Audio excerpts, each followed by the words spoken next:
Ողջույն, ես Արևիկ Թունյանն եմ, Արցախից բռնի տեղահանված բժիշկ, արդեն գրեթե 2 տարի է բնակվում եմ Սիսիան քաղաքում եւ աշխատում եմ որպես բժիշկ։ Արցախում իմ առավոտները սկսում էին վաղ առավոտյան, հատկապես գարուն ամառ եղանակներին ես արթնանում էի կամ 4-ին կամ 5-ին, դիմավորում էի մեր այգիում լուսաբացը, քանի որ այնտեղ շատ ինձ հոգեհարազատ էր, կամ նստում էի այգում իմ սիրած տեղը ունեի եւ նայում էի շարժվող տերևներին, լսում էի ջնջղուկների ձայնը, վայելում էի բնությունը, քանի որ շատ սիրում եմ բնություն, կամ եթե այդ օրը պլանավորված այգիում աշխատանքներ էին լինում, վաղ առավոտյան սկսում էի ջրել, մշակել մեր բուսականությունը, քանի որ նաև տնտեսություն ունեինք եւ այգեգործությամբ էինք զբաղվում։ Այնուհետև զբաղվում էի արդեն երեխաներով, արթնացնում էի, երբ մանկապարտեզի տարիքում էին, նախաճաշ էի տալիս, ուղեկցում նրանց մանկապարտեզ, որից հետո սկսում էր իմ աշխատանքային օրը, իսկ երբ արդեն մեծացան դպրոցահասակ էին, կազմակերպում էի նրանց տանել դեպի դպրոց եւ որից հետո կրկին իմ աշխատանքային օրն էր սկսվում։ Շատ մեծ սիրով անում էի աշխատանքս, աշխատում էի որպես պոլիկլինիկայում բժիշկ, նաև ստացիոնարի բժիշկ էի, այսինքն հիվանդներ էի պարկացնում, նրանց բուժումով էի զբաղվում, նաև մեծ հաճախությամբ ունեի շտապօգնությունում հերթապահություններ, որպես շտապօգնության բժիշկ էի աշխատում եւ այդպես հագեցած ուրախ երջանիկ օրեր էինք ունենում։ Շաբաթ կիրակիները հիմնականում հանդիպում էինք մեր ընկերների հետ, ունեինք շատ ընկերներ, որոնց հետ սիրում էինք բնությունը վայելել, քանի որ Արցախում բնությունը շատ հարուստ էր եւ պարզապես կարելի է ասել ամեն վայրը ինքը հենց հանգստի համար տեղ էր եւ մենք յուրաքանչյուր շաբաթները եւ կիրակիները այցելում էինք որևէ վայր մեր հանգիստը վայելելու։ Շատ սիրում եմ աշխատանքս,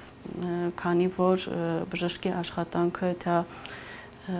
իրենից ենթադրում է հոգատարություն եւ դա ինձ ոգեշնչում էր եւ դրանով ես կարծես հարստանում էի, երբ տեսնում էի հատկապես շնորհակալ հայացքները իմ հիվանդների եւ դա ոգեշնչում էր նաեւ որպեսզի ավելի պատասխանատվություն ունենամ նաեւ իմ երեխաների, իմ ընտանիքի նկատմամբ, քանի որ շատ ժամանակ էի տրամադրում իմ հիվանդներին, բժշկի հեռախոսը 24 ժամ հասանելի է եւ այդ տարբերակով աշխատում էի ես եւ այդ պատճառով ես պետք է ավելի կենտրոնանայի նաեւ իմ ընտանիքի վրա, քանի որ շատ քիչ ժամանակ էի ես տանը անցկացնում եւ շատ քիչ ժամանակ էի ծախսում, այսպես ասած, երեխաներիս վրա, փորձում էի մաքսիմալ չափով հոգատարություն, դաստիարակչական աշխատանքներ տանել երեխաներիս հետ։ Ծնունդով Սիսիանից եմ, սակայն բժշկական համալսարանը ավարտելուց հետո, երբ պետք է սկսվեր իմ կարիերան, ես որոշեցի գնամ եւ սկսեմ կարիերան Արցախում։ Դրան նպաստեցին իմ մայրիկը եւ եղբորս կինը, որոնք իրենց ուսումը ստացել, բարձրագույն ուսումը ստացել էին Արցախի պետական համալսարանում։ Մինչ այդ ես երբեք չէի եղել Արցախում եւ չունեի այնտեղ ոչ մի ծանոթ կամ բարեկամ եւ որոշեցի, որ հենց պետք է ես գնամ Արցախ մենակ եւ այնտեղից սկսեմ ու գնացի, երբ սկսել ենք այսպես, զանգել եմ նախարարություն, ասել եմ, որ բժիշկ եմ եւ մեծ ցանկություն ունեմ Արցախում աշխատելու, իրենք ընդառաջեցին ինձ եւ ասացին, որ կարող եմ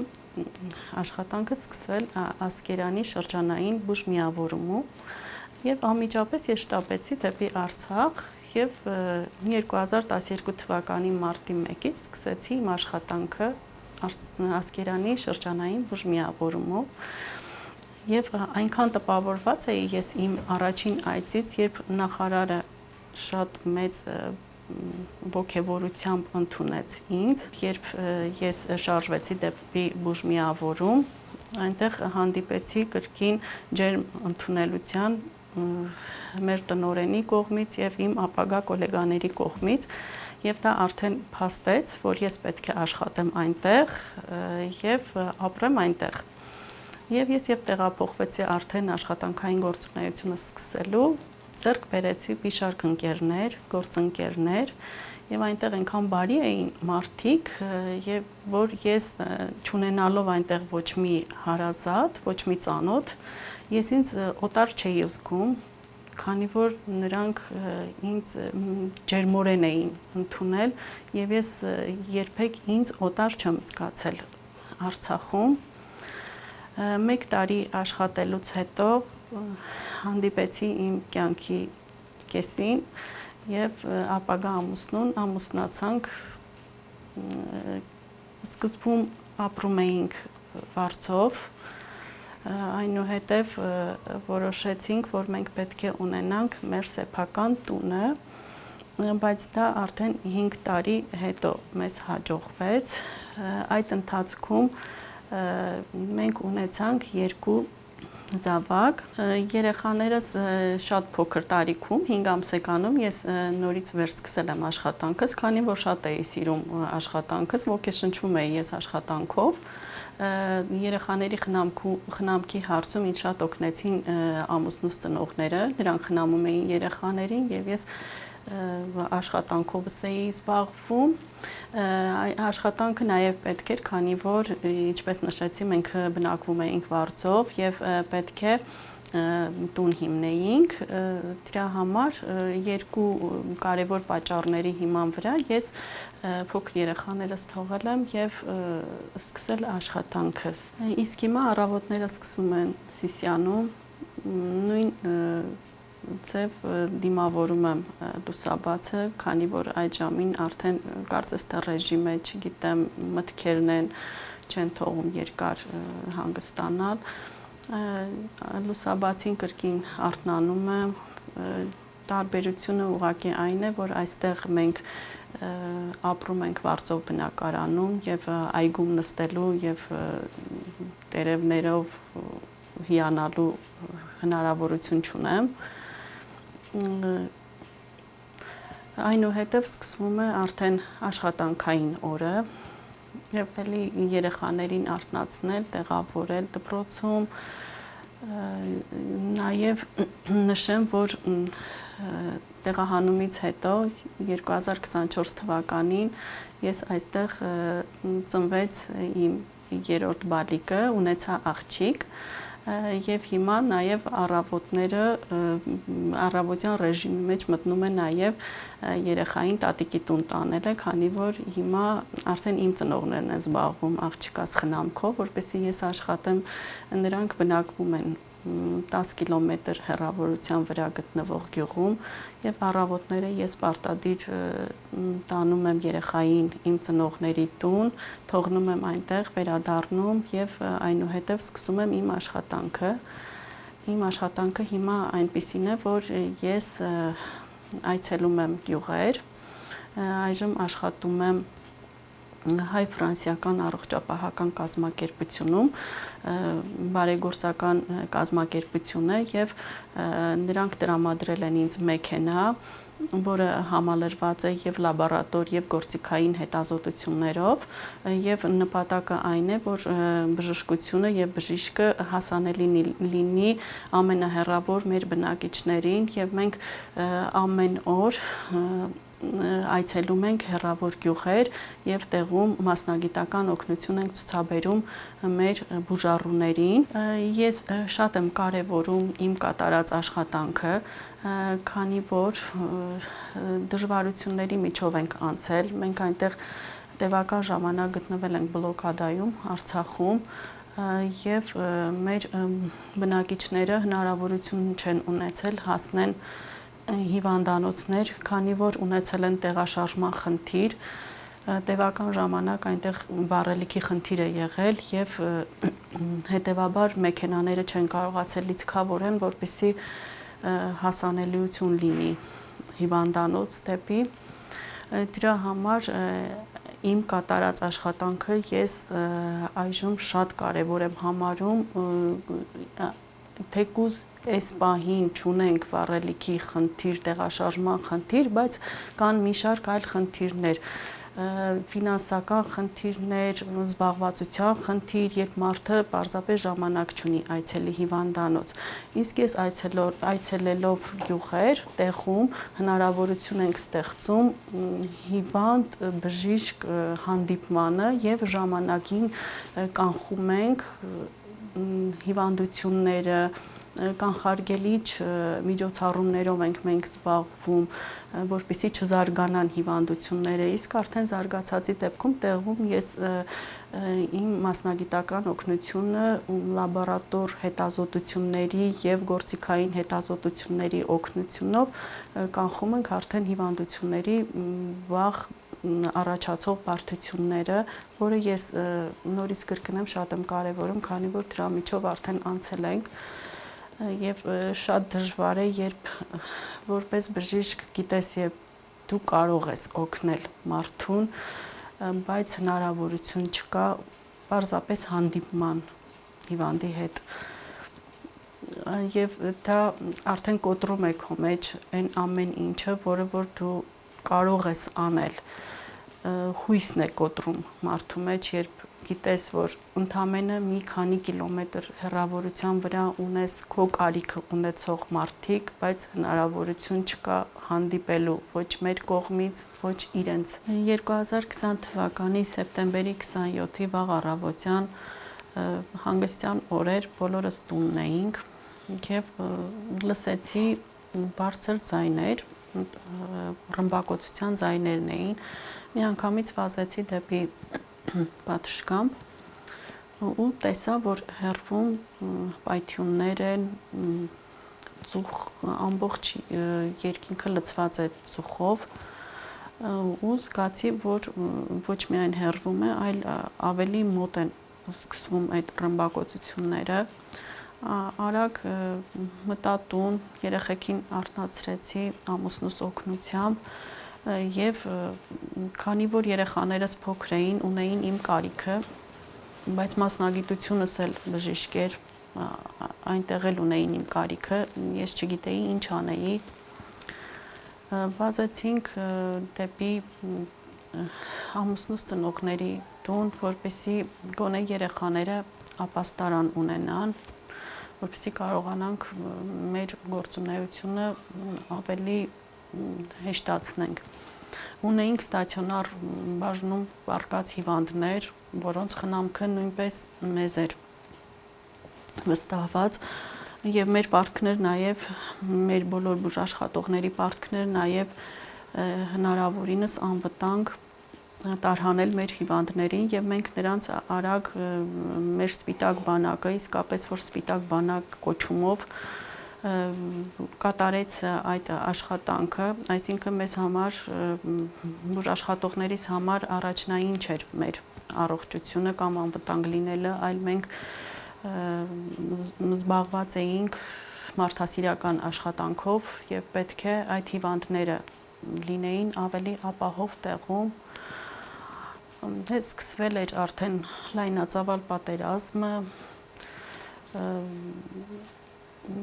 քայլ առ քայլ տեսնում էինք մեր շտապ օգնության մեքենաները բերում էին վիրավորներին, այնքան շատ էր, որ չգիտեին մեր բժիշկները արդեն ոնց անեն, ոնց այդ բարի գործը պետք է պատվով անենք եւ հասցնեն ամեն ինչ։ Բայց մեր բժիշկները ամեն ինչ արեցին, հնարավորինս կյանքեր փրկեցին եւ մինչեւ այսօր կա բժիշկների եւ փրկված մեր զինվորների մեջ, որը ոգևորում է, իհարկե ես շատ կուզեի, որ բոլոր դեպքերը լինեին այդպես, լինեին փրկված։ Պատերազմից մի քանի օր անց, քանի որ ունեի 2 մանկահասակ երեխա, որոնք ունեին իմ կարիքը, ես սկսեցի զբաղվել իմ երեխաներով եւ եկա Հայաստան, բայց այնտեղ էին իմ հարազատները, իմ եղբոր որդին եւ մի շարք ազգականներ մարտի դաշտում էին եւ մենք ամեն օր հույսով սպասում էինք, թե երբ կավարտվի այդ մղձավանջը, երբ հայտարարվեց արդեն պատերազմի ավարտը, ես երեխաներից թողեցի իմ ծնողների մոտ, քանի որ մի քիչ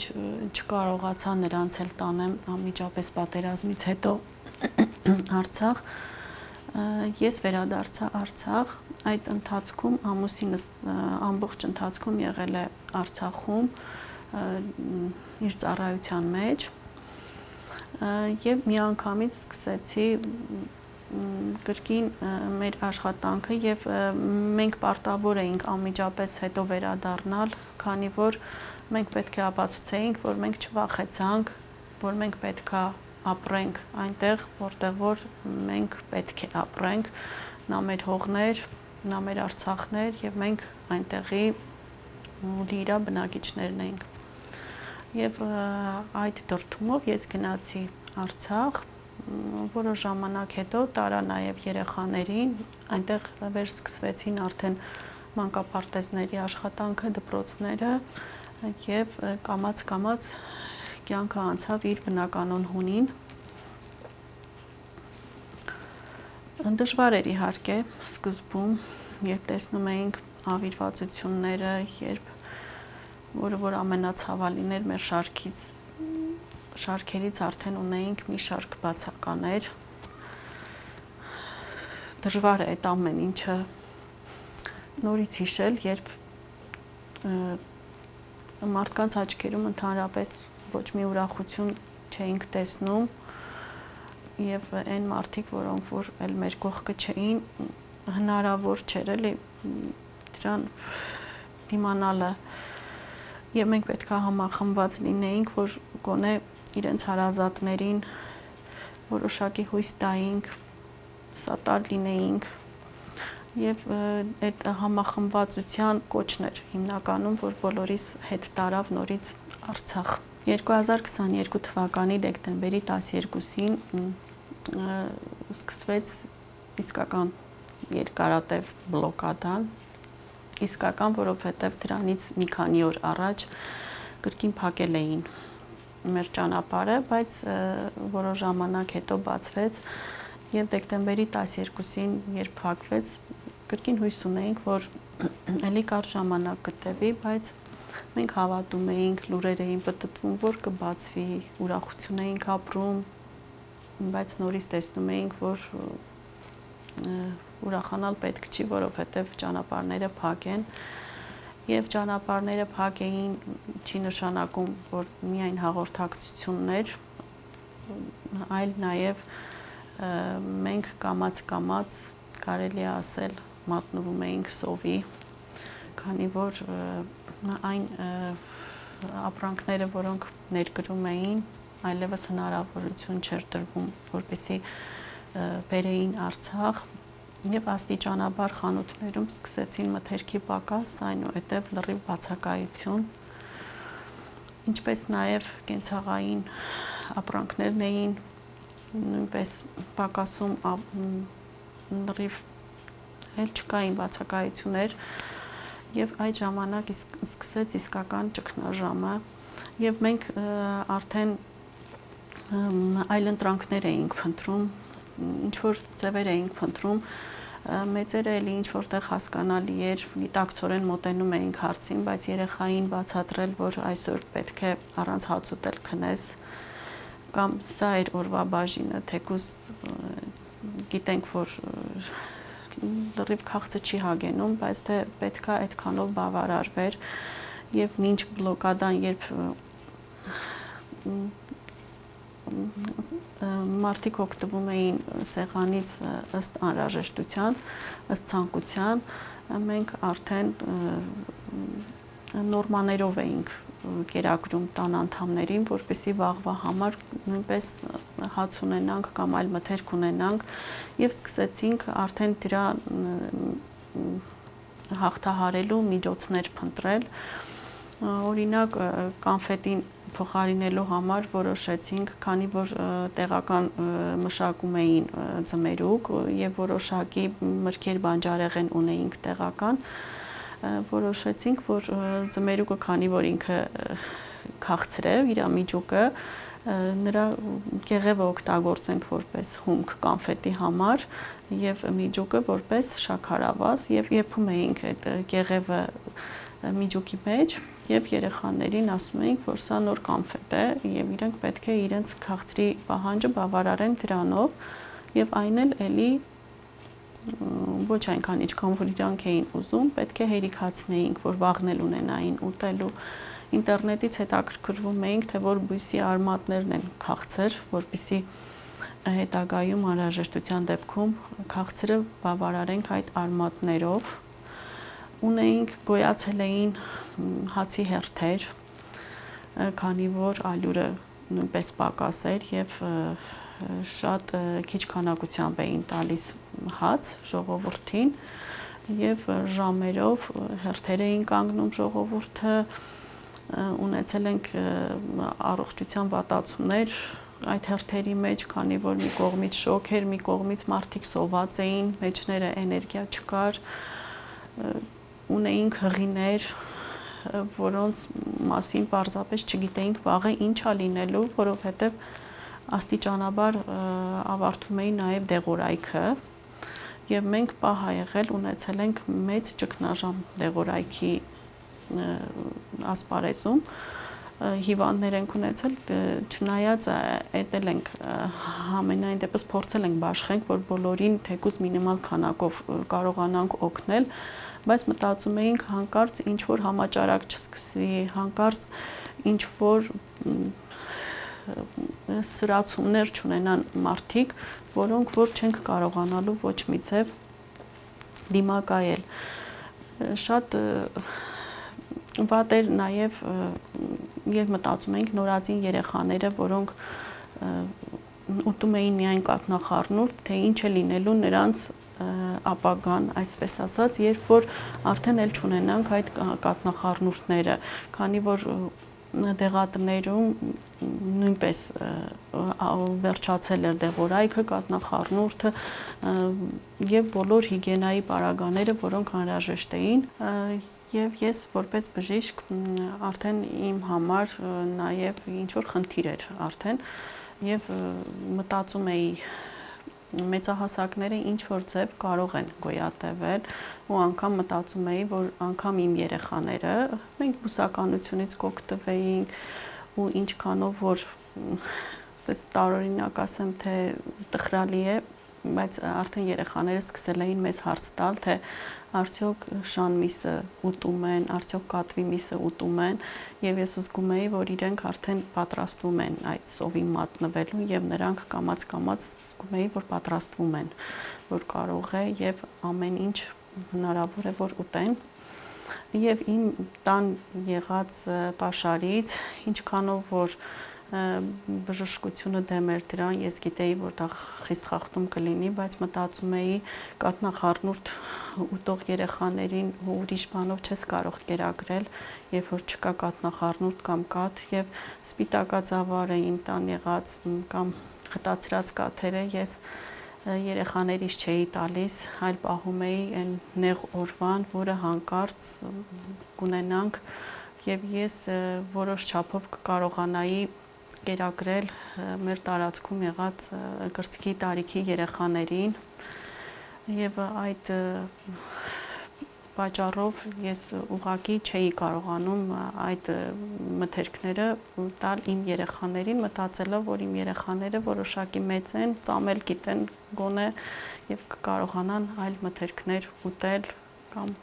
բույսերով կգոյատևեինք։ Շատ դժվար էր նաեւ հիվանդանոցում մեր աշխատանք կազմակերպելը, քանի որ հասանելիությունը, ինչպես նշեցի, չկար հիվանդ բժիշկ, քանի որ վառելիքը վերջացել էր եւ մեքենաներ չկային կիլոմետրեր հեռու ապրող բնակչությանը հասցնել հիվանդանոց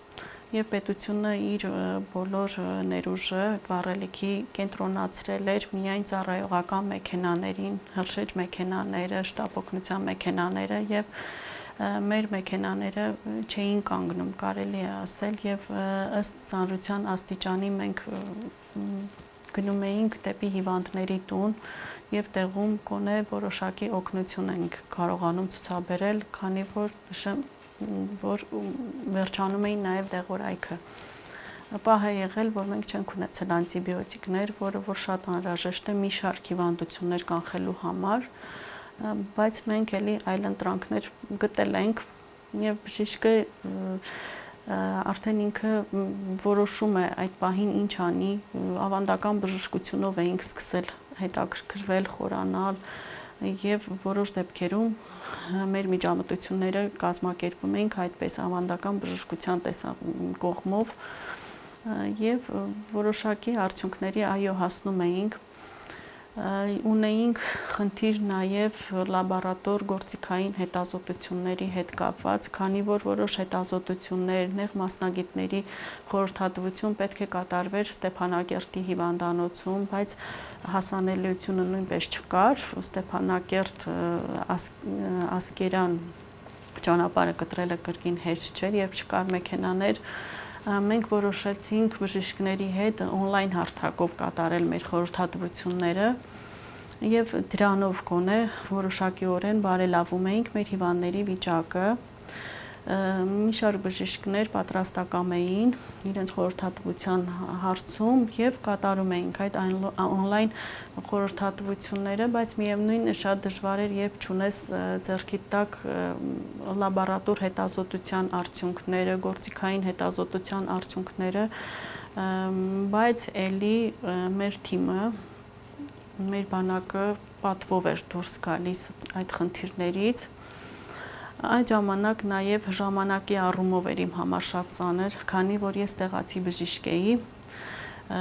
եւ հիմնական ծանրաբեռնվածությունը ընկել էր տեղացի բժիշկների վրա, քանի որ այդ երթևեկության խնդիրը կար նաև բուժաշխատողների տեղաշարժման հարցում եւ մենք արտակարգ ռեժիմով էինք արդեն աշխատում եւ շատ դժվարությամբ եմ հիմա հիշում այդ օրերը, թե ոնց ենք կարողացել համատեղել տուն, ընտանիք, երեխա, մթերքների բացակայություն, կիսասով եւ աշխատանքը, քանի որ այդ ժամանակ որպես տնային տնտեսուհի ինձ պետք էր նաեւ լինեի տանը, քանի որ մեր այգուց գոյացած ցանկացած միրգ կամ բանջարեղեն ես պետք է պահածոյացնեի կամ չորացնեի, քանի որ առջևում արդեն ձմեռ էր լինելու եւ այգիներում ոչ մի պտուղ չէինք ունենալու ու դա շատ դժվարությամբ հասցնում էի մենք մի քանի պլիտաներ էինք առել, որպեսզի այդ նույն ժամանակահատվածում ես երեքն էլ օգտագործեմ, որ ժամանակի խնդիր ունեի, քանի որ գալիս էի տուն 4 ժամ, 3 ժամ մնում, նորից հետ հիվանդանոց։ Դրա համար ես պետքա հասցնեի ամեն ինչ ու մեծ քանակությամբ իհարկե պահածոյացրած մթերք արդեն հասցրեցի ունենալ, որովհետև չգիտես բլոկադան ինչքան կտևի եւ երբ որ արդեն այն մթերքը, որը գնում էինք խանութից, տներում արդեն պակասում էր, խանութներում էլ չէին ստանում, մեր հույսը միայն մեր հողից ստացված մթերքներն էին, բայց այդպես էլ մենք անգամ չհամտեսեցինք այդ պահածոները, ջրերը։ Բլոկադայի ընթացքում նաև անջատվել էին հոսանքագծերը, որոնք հոսանք էին մատուցում Հայաստանից, ինչպես նաև գազատար խողովակներ վնասվել եւ ունեինք եւ հոսանքի եւ գազի խնդիր եւ որպեսզի մեր միջոցները կարողանայինք ճիշտ օգտագործել, ունենում էինք հովհարային անջատումներ, ժամերով լույս չէինք ունենում, օրվա մեջ մի քանի անգամ այս կարճ ժամանակով տալիս էին լույսերը եւ մենք պետք է այդ ընթացքում հասցնեինք եւ տան գործերը եւ աշխատանքում եւ շատ էր տուժում իհարկե աշխատանքը, երբ լույս չէինք ունենում, իհարկե տան աշխատանքներն էլ էին տուժում, քանի որ կարող էր այդ ժամը լույսերը տալու ժամը լիներ ու մենք լինեինք աշխատավայրում եւ այդ օրը արդեն չէինք կարողանում տան հոգսերը հոգալ, որոնք կախված էին էներգիայից կամ գազից։ Սեպտեմբերի 19-ի կեսօրին սկսվեց պատերազմը։ Նախորդ օրը 18-ի գիշերը ես հերթապահության էի հիվանդանոցում եւ 19-ի առավոտյան արդեն ցերեկային աշխատանքի էի պոլիկլինիկայում, հերթական հիվանդին էի նայում, որ լինում էր, որ դժվարությամբ հասնում էին, այդ մոտ բնակավայրերից լինում էր ոտքով հասնում էին եւ հիվանդին նայելուց պայթյուն լսեցինք, մտածեցինք ինչ որ հերթական պայթյուններ, որին հաջորդեց երկրորդ պայթյունը, արդեն զգուշավորություն էր մեջներս ու դրան արդեն հաջորդեց պայթյունների տարափը, համիջապես վազեցինք դուրս հասկանալու ինչ է կատարվում, չնայած մինչ այդ առավոտյան երբ ծնողական ժողով էր հրավիրվել, ասեցին, որ սահմաններում իրավիճակը լարված է, բայց դա մեր համար կարծես թե առօրյա զրույց էր, ու մենք չէինք պատկերացնում, որ կզարգանա այդ ամեն ինչը, բայց հասկացանք, որ պատերազմը սկսվել է։ Մի կողմից հիվանդների կրկին խնամքի պատասխանատվություններ մեր ուսերին, մյուս կողմից մենք տնից հեռու էինք եւ չգիտեինք որտեղ են մեր երեխաները, այն բուժաշխատողները, որոնք տունը ունեին խնամքով զբաղվող երեխաների խնամքով զբաղվող մարդիկ, սկսեցին զբաղվել մեր ստացիոնարում պարկած հիվանդներով, բայց ես քանի որ չգիտեի իմ երեխաները ուր էին, քանի որ դպրոցի ժամը նոր էր ավարտվել եւ անմիջապես զանգեցի տուն, տեսա, որ մեծ տղաս տունն է, ասացի, որ հենց հիմա առանց հագուստ փոխելու, առանց նայելու թե ինչ կոշիկ կհագնի, անմիջապես վազի դեպի դուրս, տեղը նշեցի, որ որտեղ կարող ենք մենք իրան հանդիպենք, բայց այնպես չարեցի, որ վախենա։ Եվ այդ պահին մեր շտապօգնության մեքենան այդ ուղղությամբ էր գնում, ես նստեցի արագ շտապօգնության մեքենան, որպեսզի հնարավորինս մոտ հասնեմ մեր տուն ու դիմավորեցի տղայիս ու պարզվեց, որ ինքը տունը մենակ էր, փոքր տղաս իր հետ չէր, ասացի, բա ուր է ապերը, ասաց դեռ տուն չի հասել։ Գնացի այն տեղը, որտեղ ինքը դասից հետո միշտ մնում էր խաղալու, հետո նոր տատիկի տունը նայեցի, տատիկի տանն էլ չէր, գնացի այդ վայրը, որտեղ որ ինքը խաղում էր, ինքը այդտեղ էլ չէր։ Սկսեցի հարցուփորձ անել, տեսել եք այս ձև երեխա, տեսել եք այս տարիքի երեխա, բոլորը գոռում էին բժշկուհի, մտեք փակ տարածք, բայց դա անհնար էր, քանի որ ես չգիտեի ուր է իմ երեխան։ Զանգում էի ամուսնուս, քանի որ կապերը արդեն կաթվածահար էին եղել, չկարողացա իր հետ կապվել։ Որոշ ժամանակ հետո պատահաբար հանդիպեցի իրեն փողոցում, ասացի, որ գիտես, որ մեր տղան չկա հիմա, չգիտենք որտեղ է, ու տարբեր ուղղություններ վերցրած սկսեցինք ամբողջ քաղաքով փնտրել, չնայած որ բոլորը ասում էին մի ապաստարան մտեք, մի փակ տարածք, զգուշացեք, ամեն րոպե կարող է պայթյունը ձեր վայրում լինի, ասում էի, ինչ ես ոնց կարամ ապաստարան մտնեմ, եթե երեխայից չեմ գտնում, ինչ գիտեմ, որտեղ է ծվարած, արդյոք վախեցել է, չգիտեի անգամ ինչ մտածեի, հերթով ապաստարանները փնտրեցինք ու ամուսինս զանգեց, իզարմանս ինձ, որ կապ կար այդ պահին, ասեց, որ ինքը գտել է մեր երեխային, ու այնտեղ էր նաև տեքորս աղջիկը, ինքը նույնպես երկար ժամանակ փնտրելուց հետո գտանք, շատ վախեցած էինք իհարկե այդ ընթացքում, ոչ միայն վախեցած էինք, այլ մտահոգվել էինք անգամ գտնելուց հետո, որ հանկարծ այս երեխաների մոտ այդ վախը հետք չթողի, որովհետև իրենք ժամից ավել առանց մեծի հսկողության պարզապես սպառվել էին, մի բարի աղջիկ էր իրեն հուշել, որ կարող ես վազել դեպի այդ ապաստարանը, որովհետև ես գիտեի, որ այդ պայթյունների այդ տակ ինքը չէր կարողանալու կողմնորոշվել ուր գնար ու վախից կարող է ուղղակի գցկվեր միտեղ ու մնար։ Բայց ապաստարանները արդեն կենտրոնացված էին ու ավելի մի քիչ հեշտ էր իրենց այդտեղ փնտրելը եւ գտնելը։ Գտանք իհարկե երկուսն էլ շատ վախեցած էին։ Մենք շատ որպես ծնող մեղադրում էինք մեզ, որ ինչի, չգիտեմ, թեկուզ մեզնից ոչ մի բան կախված չէր, բայց ինձ թվում էր, որ ես եմ մեղավոր։ Մեզ թվում էր, որ որպես ծնող մենք ենք մեղավոր, որ մեր երեխեք այս ամեն ինչ տեսան, այս ամեն ինչը զգացին։ Եվ հիմա միայն արդեն այդքանը տեսնելուց հետո ունեմ ընդամենը մի ցանկություն, որ աշխարհը լինի խաղաղ, մեր երկիրը լինի խաղաղ, ոչ մի երեխա, ոչ մի պատերազմ չտեսնի, քանի որ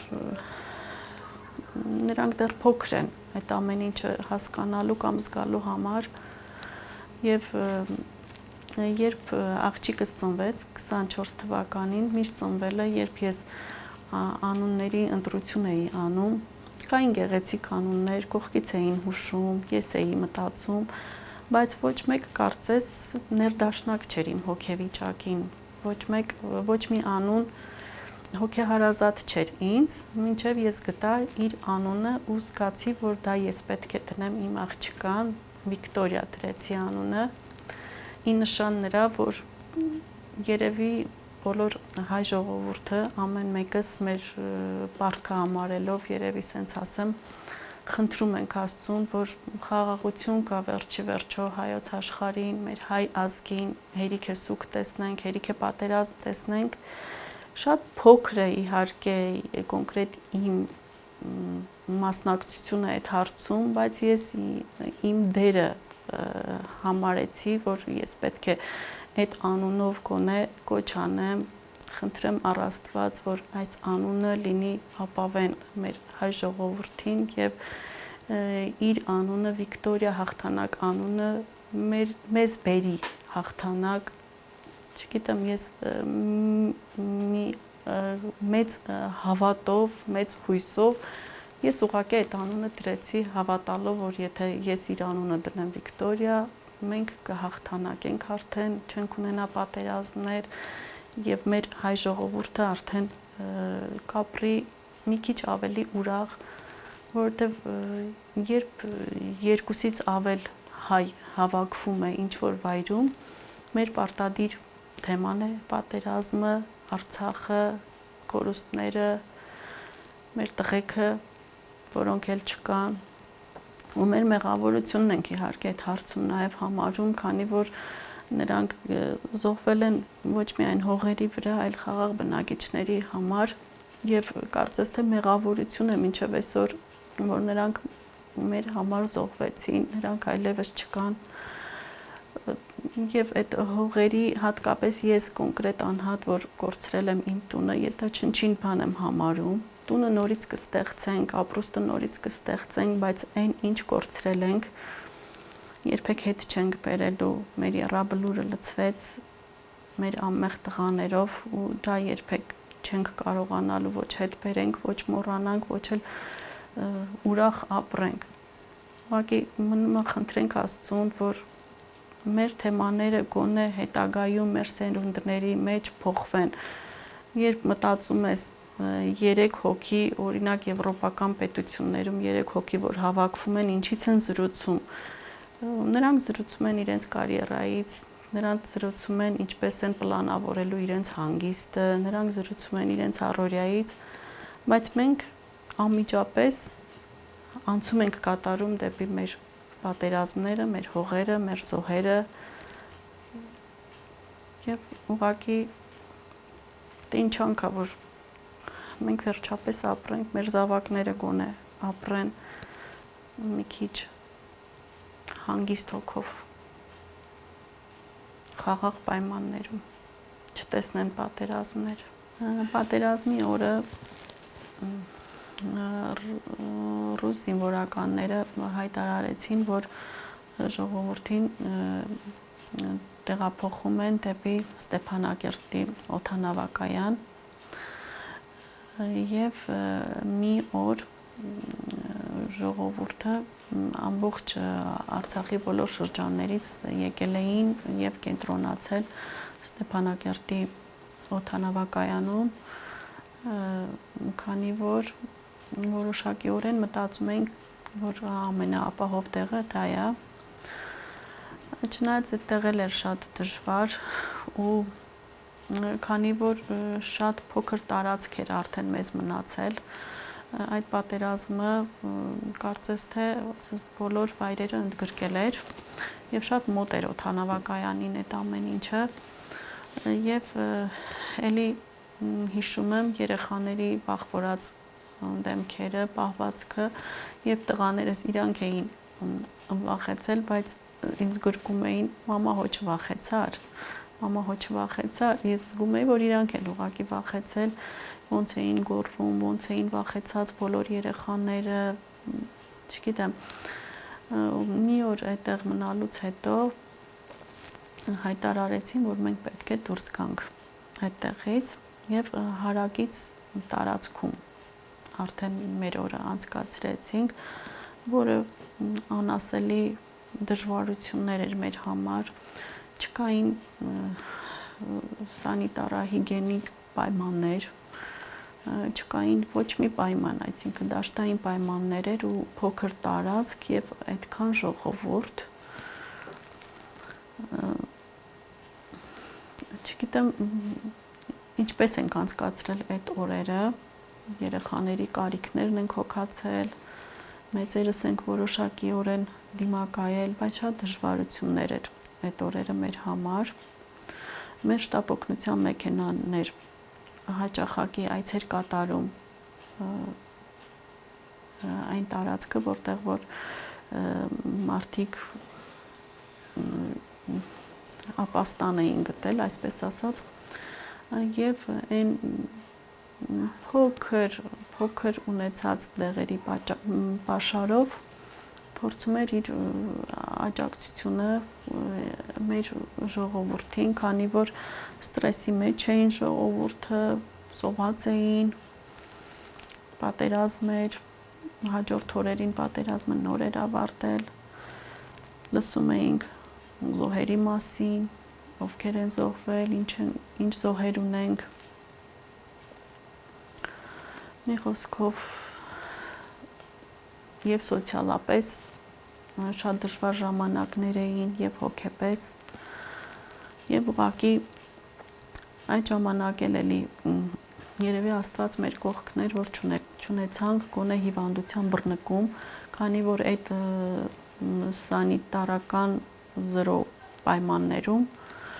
հնարավոր էր, որ շատ արագ այնտեղ ինչ-որ հիվանդություն զարգանար, բայց փառք Աստծո այդ օրերի ընթացքում չհասցրեց ուղղակի զարգանալ, որ պարզապես չգիտեմ, ճգնաժամ կլիներ,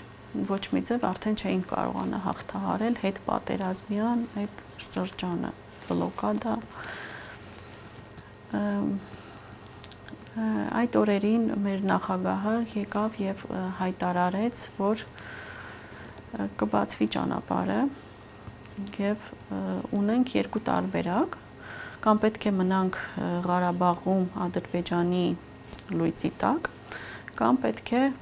լքենք Ղարաբաղը, դե ինչքանով որ ցավալի էր լքել անունը լսելը, բայց բոլորը ընտրեցին այդ տարբերակը, ոմանք հենց օդանավակայանից նստեցին իրենց մեքենաները, ավտոբուսներ տրամադրեցին եւ մեկնեցին Արցախից, բայց մենք մի որոշ ժամանակ մնալուց հետո ենք եկել Հայաստան, հետ գնացինք մեր տուն,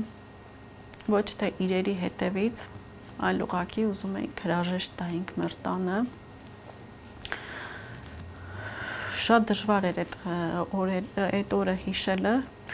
որովհետև մեծ ապրումների մեջ էինք, ես, ամուսինս, երեխաները, մենք ունեինք փիսիկներ, որոնց իմ բալիկները շատ էին սիրում եւ իրանք ուզում էին, որ այդ փիսիկները մենք բերենք, բայց քանի որ գիտենք ճանապարհը շատ դժվար է լինելու եւ այդ փիսիկների մենք չէինք կարող, որովհետեւ այդ կարճ ճանապարհը մենք օրերով պետք է անցնեինք, մի քանի օրում գիտեինք։ Եվ դժվարությամբ մենք հաղթահարեցինք դա, որը չեմ համարում հաղթահարել, պարզապես ստիպված էինք։ Վերցրեցինք մի քանի իրեր, որոնք մեր հուշերն էին, դա նկարներն էր, որոշակի փաստաթղթեր, բայց շատ իրեր, որոնք նույնպես հուշեր էին մեր համար, շատ կարևոր իրեր էին, մենք պարզապես եւ ժամանակի առումով եւ տեղ չունեինք մեքենայի մեջ, պարզապես հրաժեշտ տվեցինք մեր իրերին, մեր ապրած այդ քանի տարվա կյանքին, մեր տանը բանալին փակեցինք ու հետներս բերել ենք, պահում ենք այդ բանալին, մեծ հույսով, որ մի օր հետ կգնանք մեր տուն։ Ու սկզբում ամեն օր, իսկ հիմա հաճախակի երեխաներս երբ արկում են քնելու, լսում ենք, որ լացում են, գնում ենք ինչ ա եղել, ինչի եք լացում, իրանք իրանց կարոտն են արտահայտում, որ կարոտել ենք մեր տեղը, կարոտել ենք մեր տունը, մենք ուզում ենք մեր տեղերում քնենք, մենք շատ ենք կարոտում մեր դպրոցը, մեր դասընկերներին, մեր ուսուցիչներին, մի քիչ դժվար է իրանց համոզելը, որ դա մեզնից կախված չի, չնայած մեծ երեխեք են հասկանում են, որ ճանապարհը փակ է ու արդեն ուրիշի իշխանության տակ է մեր տները, բայց երեխային չես կարող ամեն ինչ բացատրել, ինքը իր էմոցիաների, իր մտքերի տերն է ու հաճախակի իրանք լացում են ու իրանց տունն են ուզում։ Սեպտեմբերի 27-ին մենք բռնեցինք գաղթի ճանապարհը, որը շատ դժվար էր, որը չեմ կարողանում նկարագրեմ ինչքան էր դժվար, որովհետև բացի այն, որ հոգեվիճակը այնպիսին էր, որ դու թողում ես քո հայրենիքը եւ գնում ես ուրիշ տեղ, նաեւ մեծ դժվարություններ կար այդ ճանապարհը հաղթահարելու մեջ, քանի որ ժողովրդի մեծ մասը, քանի որ երևի տևական ժամանակ մնացել էին ուղիղ բաց երկնքի տակ, եղանակային պայմաններն էլ այնպես լավ չէին, երևի միգուցե այդ պայմաններից ելնելով պլյուս սոցիալական վիճակը շատ ջերմող հիվանդներ ունեինք ճանապարհին եւ ես որպես բժիշկ իմ այդ կողքի մեքենաների հիվանդներին ցուցաբերում էի իմ մոտի եղած դեղորայքով, նաեւ շատ դժվար էր, երբ մարդիկ այսպես տներ չէին հասել, օրինակ այն ավելի հեռու շրջաններում ապրողները հնարավորություն չունեին գնային տուն, նոր հետ գային եւ բնականաբար նրանց մոտ ուտելիքի ընդհանրապես ոչ մի կտոր չկար եւ նրանք ընկած մեքենաներից հաց էին խնդրում, որպեսզի գոնե այդ օրերը, որոնք որ նրանք ճանապարհին են անցկացնում, իրանց երեխաներին գոնե մի կտոր հաց տան եւ օգնել եմ նաեւ այդ հարցում շատ չունեինք բնականաբար, բայց օդանավակայանում որոշակի հարմարություն էինք ստեղծել կրակի վրա ալյուր, ջուր խառնում էինք եւ հաց էինք թխում եւ դրանից որոշ կտորներ մոտս մնացել էր եւ դրանով էի փորձում օգնել երեխաներին հատկապես։ Խնդիրները շատ էին, ճանապարհին մահեր են գրանցվել, մոտ 60 մահ ունեցել ենք ճանապարհին։ Ու այդ ճանապարհը, որ անցնում ես թշնամու միջով, դա նույնպես շատ դժվար էր, որովհետև չգիտեիր, որ պահին թշնամին ինչ կորոշի։ Անկանխատեսելի էր։ Մեքենայում երեխաներին այնպես էինք նստացրել, որ հանկարծ որևէ կրակոցի դեպքում հանկարծ իրանց չկպնի։ Իմ Արցախին ուզում եմ ասել, որ մենք հետ կգանք, քանի որ դու մերն ես։ Այդքանը։